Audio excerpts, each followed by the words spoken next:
दोस्तों, मैं हूं आदिल खान आज़ाद। आज है 7 मई 2026 और आप देख रहे हैं आज़ाद बोल इंडिया पर middle east big news show. इस शो में आज आपको दिखाएंगे गजा में इसराइल ने की बमबारी, हमास के सुपर सीनियर लीडर खलील अल हैया का बेटा बना टारगेट, 5 लोगों की मौत। बेरूत पर इसराइली जंगी जहाज़ों का बड़ा हमला, 17 अप्रैल के बाद पहली बार लेबनानी कैपिटल पर दागी गई मिसाइलें। सऊदी अरब ने अमेरिका को दिया बड़ा झटका, ईरान के खिलाफ बड़ा ऑपरेशन किया फ्लॉप, कुवैत ने भी दिया सऊदी का साथ। ईरान के जहाज को अमेरिका ने हमला करके किया बेकार, गल्फ ऑफ ओमान में अमेरिकी सुपर हॉर्नेट फाइटर जेट का कहर। और IRGC की अमेरिका को नई और आखिरी वार्निंग, कहा अगला हमला हुआ तो जवाब दुश्मन के तसव्वुर से भी ज्यादा होगा खतरनाक। ये थी कुछ हेडलाइंस, खबरें होंगी इनसे ज्यादा। शुरुआत करते हैं इस शो की। 7 मई को गजा से जुड़ी एक बड़ी खबर सामने आई है, जहां इसराइली हमलों ने हमास की लीडरशिप के अंदर कोहराम मचा दिया है। एक इसराइली एयर स्ट्राइक में हमास के सबसे सीनियर लीडर, या यूं कहें कि सुपर सीनियर लीडर खलील अल हैया का बेटा शदीद जख्मी हो गया है, जबकि गजा के अलग अलग इलाकों में कम से कम 5 लोग मारे गए हैं। ईरानी मीडिया की खबर के मुताबिक बुध की रात को गजा सिटी में हुए हमले में खलील अल हैया का बेटा अज़्ज़ाम अल हैया जख्मी हुआ। इस हमले में एक और शख्स की जान चली गई। इससे पहले हुए हमलों में 4 और फ़लस्तीनी मारे गए थे, जिनमें गजा की पुलिस के एक बड़े अफसर नसीम अल कल्ज़ानी भी शामिल हैं। वो खान यूनिस में एंटी नारकोटिक्स यूनिट के, यानी कि नशे के खिलाफ जो यूनिट होती है पुलिस की, उसके हेड थे। और उनकी गाड़ी को उस वक्त निशाना बनाया गया जब वो अलमवासी इलाके के पास थे। इस हमले में 17 दूसरे लोग भी जख्मी हुए। नशे के खिलाफ काम करने वाले किसी अफसर को कोई निशाना क्यों बनाएगा? तब जब नशे की खेप वो पकड़ रहा हो, नशा होने ना दे रहा हो, और नशा करवा के किसी भी मुल्क या किसी भी खित्ते की आवाम को गुमराह किया जा सकता है, उनसे अपने मुताबिक काम करवाए जा सकते हैं, जासूसी करवाई जा सकती है। खैर, इस खबर का हिस्सा सुन लीजिए दूसरा, बाकी तो मैंने इशारा दिया आपको। हमास के एक और ऑफिशियल ताहिर अल नोनो ने इस हमले की सख्त मजम्मत करते हुए कहा कि अज़्ज़ाम अल हैया को निशाना बनाना इसराइल की एक और अखलाकी गिरावट की इंतहा है। उन्होंने साफ कर दिया कि इस तरह की बमबारी और कत्लेआम से हमास के हौसले नहीं टूटेंगे, बल्कि इससे बातचीत करने वाले लोग अपने लोगों के हक और आज़ादी के लिए और भी मजबूती से डटे रहेंगे। ये नोनो का बयान था। आगे बढ़ते हैं। लेबनान से एक बड़ी खबर सामने आई है। इसराइल ने बेरूत पर हमला करके उस सीज़फायर को तार तार कर दिया जो 17 अप्रैल से लागू था। अब तक साउथ लेबनान में हमले हो रहे थे, लेकिन अब हमलों की जद में कैपिटल बेरूत भी आ गई। हमले में हिजबुल्लाह की इलीट रदवान फोर्स के कमांडर को निशाना बनाने की खबर है। बुध की रात इसराइली जंगी जहाज़ों ने बेरूत के रिहायशी इलाके घोबेरी पर मिसाइलें दागी, जो अप्रैल के बाद लेबनान की दारुल हुकूमत पर हुआ ये पहला हमला है।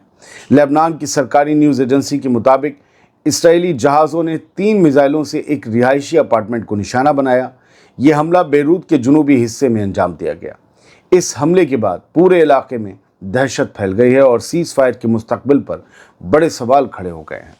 इस बीच इसराइली प्राइम मिनिस्टर नेतन्याहू और उसके डिफेंस मिनिस्टर इसराइल काट्स ने दावा किया है कि इस हमले में हिजबुल्लाह की रदवान फोर्स के कमांडर को निशाना बनाया गया है। नेतन्याहू ने एक बार फिर साबित कर दिया है कि उसे किसी अमन या सीज़ फायर की परवाह नहीं है और वो लगातार लेबनान की सॉवरेनिटी का मजाक उड़ा रहा है। अगर उसे कुछ ख्याल होता तो वो सीज़फायर के बावजूद, जिसमें कहा गया था चलो साउथ लेबनान तक महदूद रहो, उसके बावजूद क्यों बेरूत पर हमला करता।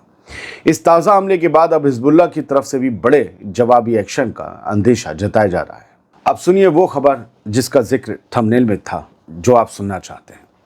सऊदी अरब के एक सख्त इनकार ने अमेरिका के सदर डोनाल्ड ट्रंप के उन इरादों पर पानी फेर दिया है जो वो ईरान के खिलाफ हुर्मुज़ के समंदर में पाल रहे थे।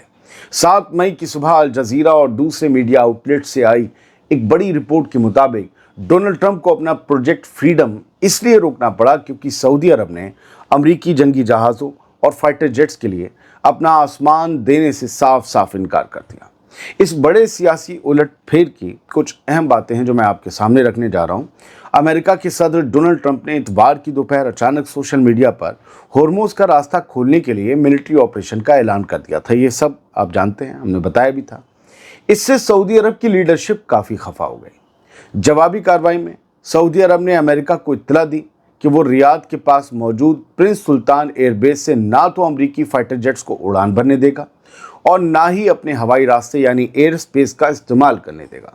इस रिपोर्ट के मुताबिक अमेरिका के सदर डोनाल्ड ट्रंप और सऊदी क्राउन प्रिंस मोहम्मद बिन सलमान के बीच इस मसले पर फ़ोन पर बात भी हुई, लेकिन बात बनी नहीं। सऊदी अरब के इस सख्त स्टैंड की वजह से ट्रंप को मजबूरन अपने कदम वापस खींचने पड़े ताकि वो सऊदी अरब के साथ अपने बिगड़ते रिश्तों को संभाल सकें। सऊदी अरब के एक सोर्स ने बताया कि उन्होंने पाकिस्तान की उन कोशिशों का पूरा सपोर्ट किया है जो ईरान और अमेरिका के दरमियान इस जंग को ख़त्म करने के लिए की जा रही हैं। सऊदी अरब नहीं चाहता कि उसकी ज़मीन या आसमान का इस्तेमाल करके अमेरिका ईरान पर कोई ऐसा हमला करे जिससे पूरा खित्ता, पूरा रीजन तबाह हो जाए। सिर्फ सऊदी अरब ही नहीं बल्कि कतर और ओमान जैसे करीबी इत्तेहादी भी ट्रंप के इस अचानक किए गए ऐलान से हैरान थे। ओमान के एक डिप्लोमेट ने तो यहाँ तक बताया कि अमेरिका ने पहले मिशन का ऐलान कर दिया और उसके बाद ओमान से राब्ता किया। हमें बाद में बताया हम ये करने जा रहे हैं, तुम्हारे रास्ते से गुजरेंगे हमारी नेवी की जहाज। वो बोला या अल्लाह हबीबी क्या कर रहे हैं। हकीकत ये है कि बिना सऊदी अरब के हवाई रास्ते के अमेरिका के लिए हॉर्मोज में कोई भी बड़ा फौजी ऑपरेशन चलाना मुमकिन नहीं है। अमेरिका के सदर डोनाल्ड ट्रंप ने भले ही इसे प्रोजेक्ट फ्रीडम कहा हो, लेकिन उनके अपने ही इत्तेहादियों ने इसे बिना सोची समझी एडवेंचर बाजी करार दिया है। सऊदी अरब के इस इनकार ने साबित कर दिया है कि अरब मुल्क अमेरिका की हर जिद के आगे उसका साथ देने को तैयार नहीं है। एक तरह से देखें तो सऊदी अरब, ओमान और कुवैत ने ईरान की मदद की है, लेकिन ऐसा नहीं है कि सिर्फ मदद की नीयत थी, इसमें अपना भी कुछ मसला है। सऊदी अरब के इस इनकार ने यह साबित कर दिया है कि अब अरब मुल्क अमेरिका की हर जिद में उसका साथ देने को तैयार नहीं है। इसराइली अखबार भी लिख रहे हैं, अमरीकी अखबार भी लिख रहे हैं कि अमेरिका के सदर डोनाल्ड ट्रंप जो ईरान की घेरेबंदी करना चाहते थे, अब खुद अपने इत्तेहादियों के बीच, अपने अलायंस के बीच अलग थलग पड़ते नजर आ रहे हैं। ईरान की मजबूत पकड़ और अब सऊदी अरब के इस रुख ने ट्रंप के प्रोजेक्ट फ्रीडम को शुरू होने से पहले ही फेल कर दिया है। इन लोगों ने फ्लॉप कर दिया। अब देखना यह होगा कि क्या ट्रंप सऊदी अरब को मनाने के लिए अपनी नाकेबंदी की पॉलिसी में कोई ढील देते हैं। इस खबर का एक पॉइंट यह भी है दोस्तों कि अगर अमेरिकी नेवी उस ऑपरेशन के तहत हुर्मुज़ से ज़बरदस्ती फंसे हुए जहाज़ों को बाहर निकालती तो बहुत मुमकिन है कि जंग फिर से छिड़ जाती और ईरान फिर से सऊदी अरब में मौजूद अमेरिकी अड्डों पर हमले करता।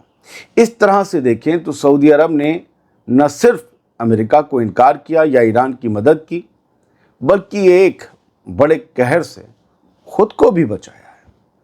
यहाँ कोई किसी के लिए नहीं जीता, सब खुद गर्ज हैं, पहले अपना सोचते हैं। सऊदी अरब ने इसमें भी अपना सोचा होगा। हर कोई सोचता है, कोई मुल्क हो, ईरान हो या दूसरे मुल्क हो, पहले उनके ऊपर उनकी आवाम की जिम्मेदारी है, बाद में दुनिया है। आगे बढ़ते हैं। गल्फ ऑफ ओमान में अमेरिका ने टेंशन को फिर से बढ़ा दिया है। उसने बातचीत के सिग्नल देते देते एक ईरानी जहाज पर हमले का सिग्नल दे दिया, हमला कर भी दिया, तबाह कर दिया। सेंटकॉम के मुताबिक ये तेल टैंकर अमरीकी पाबंदियों को तोड़कर ईरानी बंदरगाह की तरफ जा रहा था और बार बार दी गई वार्निंग को अनसुना कर रहा था। 6 मई की रात आई ये खबर बताती है कि अमरीकी जंगी जहाज USS अब्राहम लिंकन से उड़े एक सुपर हॉर्नेट फाइटर जेट ने टैंकर MT हसना पर अपनी कैनन से कई राउंड फायर किए, जो उसमें लगे होते हैं कैनन जहाज में, फाइटर जहाज में मशीन गन नहीं चलती, टक टक टक टक ऐसे, तो उससे कैनन से बड़े फायर किए हसना नाम के उस जहाज पर। इस हमले में टैंकर का रडार तबाह हो गया, जिसकी वजह से जहाज अब आगे नहीं बढ़ सकता और समंदर के बीच में ही फंस गया है। अमेरिका ने साफ कर दिया है कि ईरान की नाकेबंदी पूरी सख्ती से जारी है। अमेरिका के सदर डोनाल्ड ट्रंप के हुक्म पर अब उन तमाम जहाज़ों पर सीधा एक्शन लिया जा रहा है जो अमेरिका की लगाई घेरेबंदी को तोड़ने की कोशिश कर रहे हैं। अब ये टैंकर किसी भी कीमत पर ईरान नहीं पहुंच पाएगा, बशर्ते इसे टो करके ले जाया जाए। एक खबर यह है कि ईरान को एहसास है कि अब भी उस पर हमला हो सकता है। शायद इसीलिए ईरान ने अपने दुश्मनों के लिए एक सख्त वार्निंग जारी कर दी। और रात ही हमने आपको बताया था फ्रांस का सबसे बड़ा जंगी जहाज आ रहा है हुर्मुज़ की तरफ। ईरान ने अब दो टूक लफ्जों में कहा है कि अगर कोई भी नया हमला हुआ तो उसका जवाब दुश्मन के तसव्वुर से भी कहीं ज्यादा बड़ा और खतरनाक होगा। IRGC ने साफ कर दिया है कि ईरान की नई जंग की स्ट्रेटजी ऐसी है जिसका दुश्मन अंदाजा भी नहीं लगा पाएगा। ईरानी नेवी के बड़े अफसर मोहम्मद अकबरजादा ने बुध की रात को कहा कि अमेरिका अब तक ईरान के खिलाफ हर मोर्चे पर, हर महाज पर नाकाम रहा है।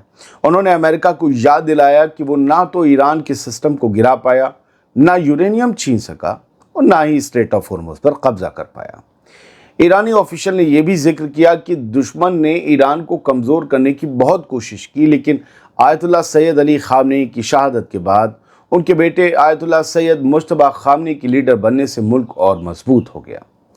ईरान ने पैगाम दिया है दोस्तों कि अमेरिका के सदर डोनाल्ड ट्रंप अपनी धमकियों से ईरान को झुकाने का ख्याल दिल से निकालते हैं। लेबनान के मोर्चे से इस्राएली फ़ौज के लिए एक बुरी खबर आई है। 7 मई को आई खबर के मुताबिक इस्राएली फ़ौज ने खुद इस बात को माना है कि साउथ लेबनान में हिजबुल्लाह के एक ड्रोन हमले में उसका एक फ़ौजी शदीद ज़ख्मी हो गया, जबकि 3 दूसरे फ़ौजियों को हल्की चोटें आई हैं। बताया जा रहा है कि हिजबुल्लाह ने बारूद से लदे एक ड्रोन यानी एक्सप्लोजिव लैडन ड्रोन के ज़रिए इसराइली फ़ौजियों को निशाना बनाया। हमले के फ़ौरन बाद तमाम ज़ख्मी फ़ौजियों को इलाज के लिए हॉस्पिटल पहुंचाया गया। साउथ लेबनान में हिजबुल्लाह के बढ़ते हुए ड्रोन हमलों ने इसराइली फ़ौज की नींद उड़ा दी है। हाँ, ये सच है कि इसराइली फ़ौज इससे कहीं ज़्यादा बड़े लेवल पर लेबनान के अंदर तबाही मचा रही है। कुछ खबरें यहाँ से सर, कल हमने रात आपको बताया था 6 मई की रात कि ईरान ने एक और ड्रोन गिरा दिया है, अमेरिका का MQ-9 रीपर ड्रोन। हुआ ये कि 6 और 7 मई की रात उस ड्रोन के बचे हुए हिस्सों की नुमाइश की गई। बाकायदा उसे गाड़ी पर लाद कर घुमाया गया और सारे लोग जो हैं वो मज़े से उसे देख रहे थे, ईरानी झंडे फहरा रहे थे, ईरानी निज़ाम के हक़ में नारे लगा रहे थे। ये वो करोड़ों रुपए का ड्रोन है, कैप्सूल की तरह, जो हवा में उड़ते हुए पूरी जासूसी करता है। इसको अपनी तरफ आ रहे ख़तरे की भनक नहीं लग पाई। अब एक देखिए, UN warns hunger deepening in Gaza as family survive on 1 meal a day. 6 मई की रात आई ये खबर बताती है कि यूनाइटेड नेशंस ने वार्निंग दी है कि गज़ा में बहुत बड़े लेवल की भुखमरी आने वाली है, क्योंकि वहाँ पर मोस्टली जो फैमिलीज़ हैं वो दिन में सिर्फ एक वक्त का खाना खाकर गुजर कर रही हैं। मतलब उनको मैसर ही नहीं है दूसरे वक्त का खाना। इसलिए आप शुक्र अदा कीजिए जो भी खा रहे हैं आप, ऐसे भी लोग जी रहे हैं। और मैंने तो कई साल पहले, मुझे बचपन से अखबार पढ़ने का शौक़ है, मैंने कई साल पहले, हो सकता है कि मैंने बचपन में एक ख़बर पढ़ी कि अफ्रीकन मुल्क था, आई थिंक सूडान, कि वहाँ पर उन लोगों के एक हफ्ते का खाना हमारे सिर्फ एक वक्त का खाना है। मतलब हम जो एक वक्त में खाना खाते हैं वो उसे एक हफ्ते तक पूरी फैमिली चलाती है, वो लुक़मा खा खा के ज़िंदा रहते हैं। ऐसा भी होता है। इस्राएली फोर्सेस जो हैं वो लगातार सीरिया में आगे बढ़ रही हैं। सीरिया के इलाकों में, कुनेत्रा में, दारा में आगे बढ़कर और इलाकों को हल्के हल्के कुछ मीटर करके अपने होल्ड में ले रही हैं। ये सब कुछ जारी है। तो फिलहाल इन खबरों के साथ इस वीडियो में इतना ही। उम्मीद ये करता हूँ आसानी से आप तक खबरें पहुँचाती होंगी। बहुत बहुत शुक्रिया। सलामत रहिए, खुश रहिए।